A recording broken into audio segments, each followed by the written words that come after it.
Hey Peaches, I'm Eleanor and welcome to Peaches by Starlight Tarot. This is your weekly pick a card reading as it pertains to work and career and all that good stuff. So this is, okay, stack 1 is the chick, stack 2 is the bunny, stack 3 is the deer. They are timestamped below. If you'd like a private reading all to yourself, my Etsy page is linked below. At the end of each one, I'm doing a pick a card, 3 more cards with grace cards. And if you hear something today that you feel like has helped you out, please let me know by hitting the like button. And if you want to keep up with me every Saturday, please subscribe. Let's get started. Okay, if you chose stack 1 or the little chick, your blessing card this week, which I forgot to say in the intro, I'm using the blessing cards and the Game of Thrones tarot. So your blessing this week is relationship. You have the Queen of Swords in reverse,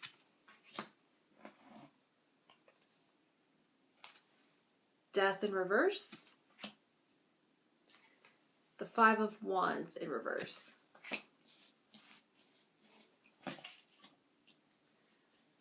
All right. So with relationship as your blessing this week, in a reading about work, you have a chance to prepare a professional dynamic or a creative partnership. It's like this partnership is getting a second chance. The reverse death to me is about second chances. People may be really ready to walk away from the table. I feel like there's some sense of having given up hope of a productive working partnership, and I think people may be already looking at other options. But with the reverse death, this doesn't have to be through. It's like there's still something left to accomplish, something left to be built, gained, or learned, and this relationship can thrive again. And with the reverse Five of Wands, there has been some unfruitful competition, I'm feeling. Conflicts of interest, conflicts of vision, ego clashes, pettiness, conflicting schedules even. But these things can be overcome. With it being in reverse at this time, there's a chance to harmonize desires, harmonize wills, harmonize efforts.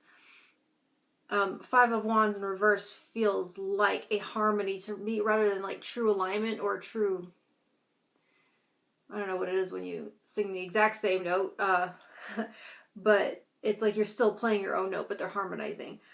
The Queen of Swords is the key. She's here as a gentle suggestion of how your behavior has been a part of the equation and a different choice you can make. You can reverse the outcome. She is a symbol of communication, listening, active engaged listening to understand, not just wait your turn, not just listen, using the information you hear to move you forward and not to get around it or to find the holes in it or to judge it. Use it to find common ground. Use it to find those places where you see eye to eye. Use it to find those places where your paths align and so you can move forward together. More so than looking just for your win. It's like this week I'm feeling, I just want to say that you have a chance to get some of your way or none of your way. All right, that's kind of to sum it up very succinctly. All right, go ahead and set your intention now for whether you feel like card 1, 2, or 3 will have your message, and let me tune in.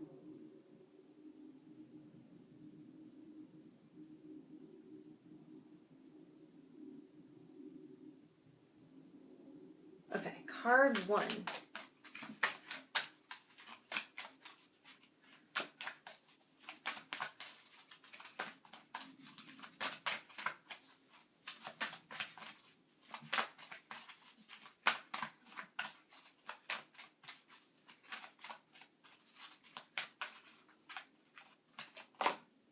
Mirror.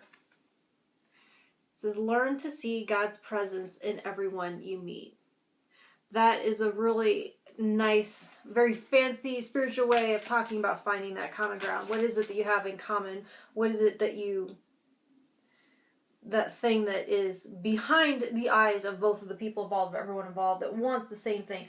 This doesn't feel like petty office bullshit. This feels like there is a higher vision, that you are trying to create something big and you are trying to change the world in some way. And you do you are trying to work together with. People that want the same thing but have different ideas of how to get there. Card 2, Invoke. Ask for a blessing. There's an endless supply of divine support awaiting your request.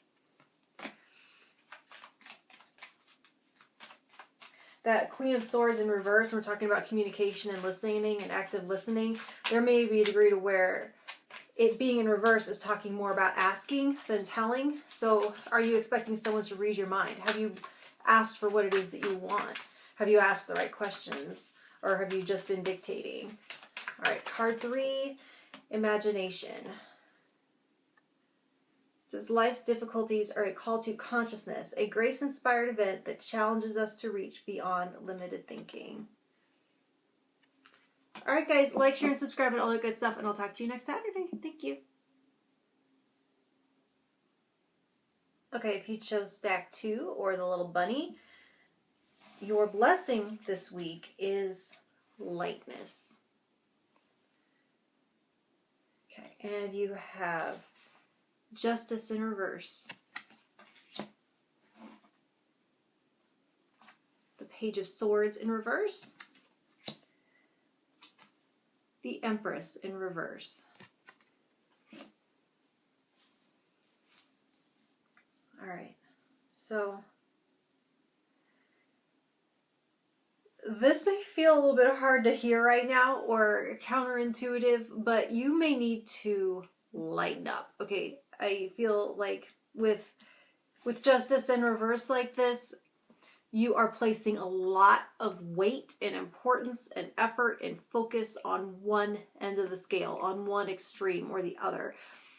I'm seeing this overall spread. I don't want to say I get that you want to be your best.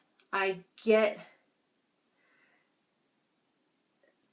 yeah, I feel like there's positive motivation to be the best and energy, and there's drive and a desire to be abundant and to create, but your best is everything you can do up to the point of hurting yourself. Once you start to hurt yourself, like shoot yourself in the foot, deprive yourself of your needs, take on stress that diminishes your quality of life, you aren't your best anymore. Like the difference between healthiest weight and tiniest weight, not the same. What's your best? Is your best to be to one end of the bell curve of the other, or to feel your happiest and best? Interesting concepts and philosophies to think about. So anyway, balls to the wall. If it is damaging your body or your psyche in any way, it reduces your ability to perform over time. Even if you can crush it for a week, even if you can do something in the short term to get results, it isn't optimal over time. So I want to say, if you really want to be your best, live your best life, whatever that means, aim for optimization, not maximization or minimization, whatever it might be in this situation. Say no. Page of Swords in reverse. Say no and show up less. Show up less to show up better. You can try to be your best, have the highest this or lowest that, and be the furthest you can from the center of the bell curve, and surprise, surprise, happiness isn't there because of the cost to yourself. Between all that you give up and stress and burdens that you take on to be on one side or the other of the bell curve and not be the top of it, that diminishes the reward. So look at the scale. This is the scale of your life, your heart against a feather in the Egyptian afterlife, all that kind of stuff. What are you over invested in? And where can you reclaim something for yourself and for your well-being so that you can enjoy the win that you're getting? It's like there's a hollow win there. And so your power this week is in saying no to too much. If I had to sum it up sweetly, say no to too much. Say no to extremes. Say no. Say no. Show up less. Show up better. Go ahead and set your intention for whether you feel like card 1, 2, or 3 will have your message. And let me tune in.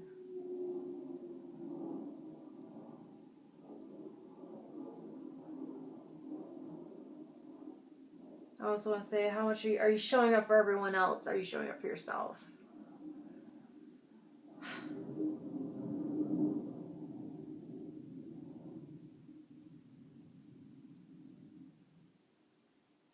Okay, card 1.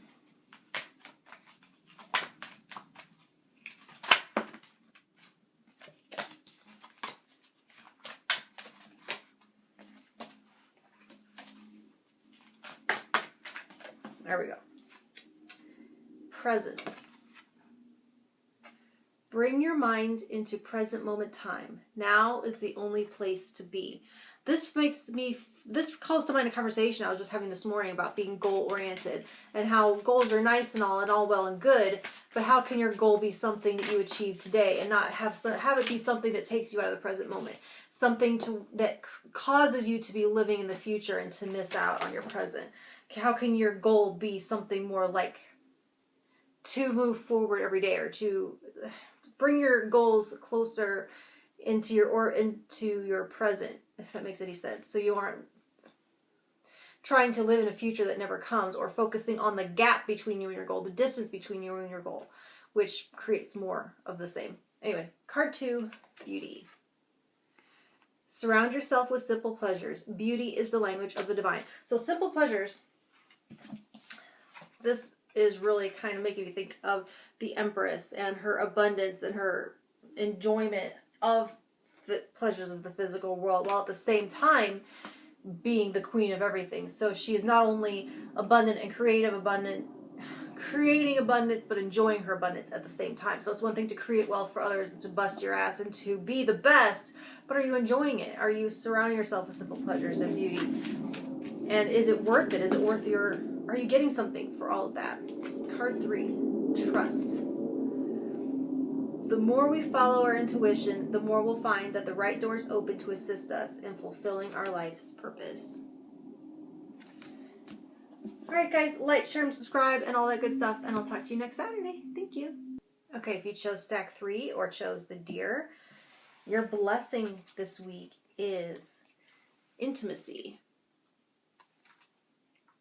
And you have the World, 8 of Wands in reverse, the Tower in reverse.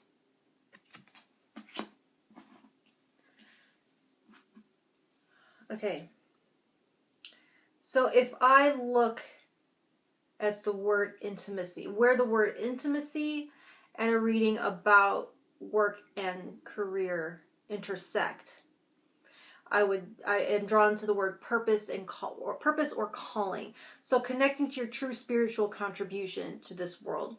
This may or may not overlay perfectly with what you do for a living or for your income stream.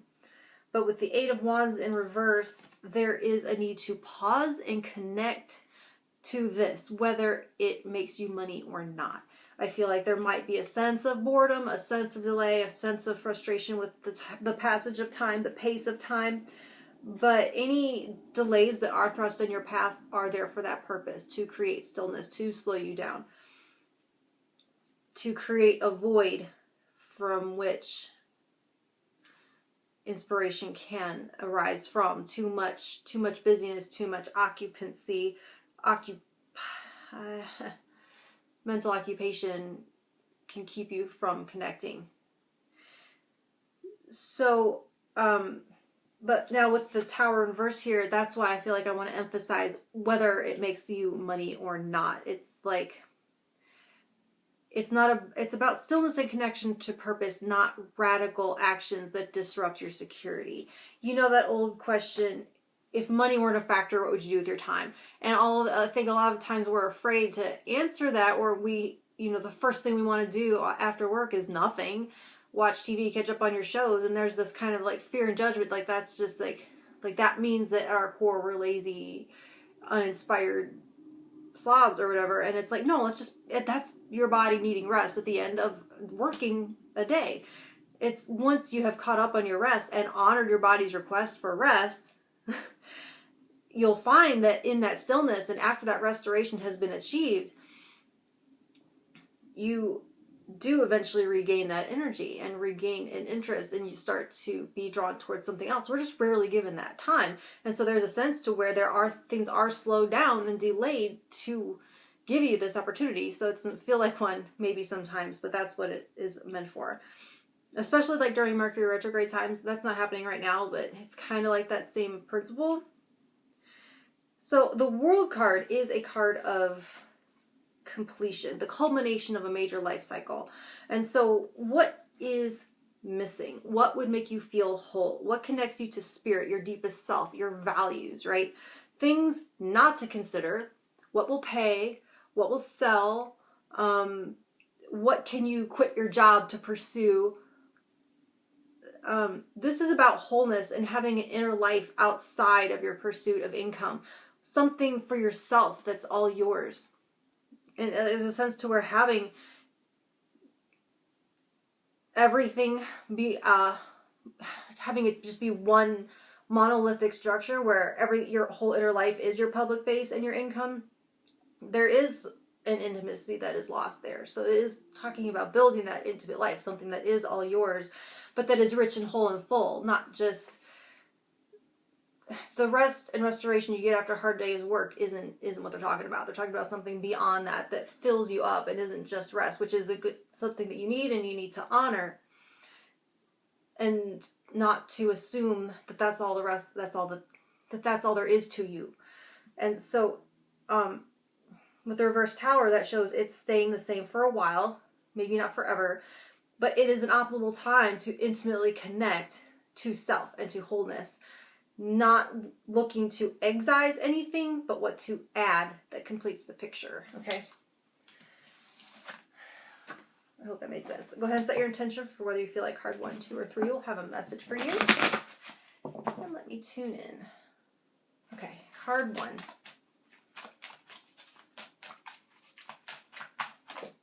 Gift. Grace is a gift from God. We don't need to work hard to earn it, feel worthy enough to deserve it, or surrender our needs to receive it. The gift of grace is our birthright. So have grace for yourself when you're tired. And have grace for yourself when things seem to slow down, that you can use that time emotionally and spiritually and fill yourself up, and you don't have to use that in a way that's productive in someone else's eyes.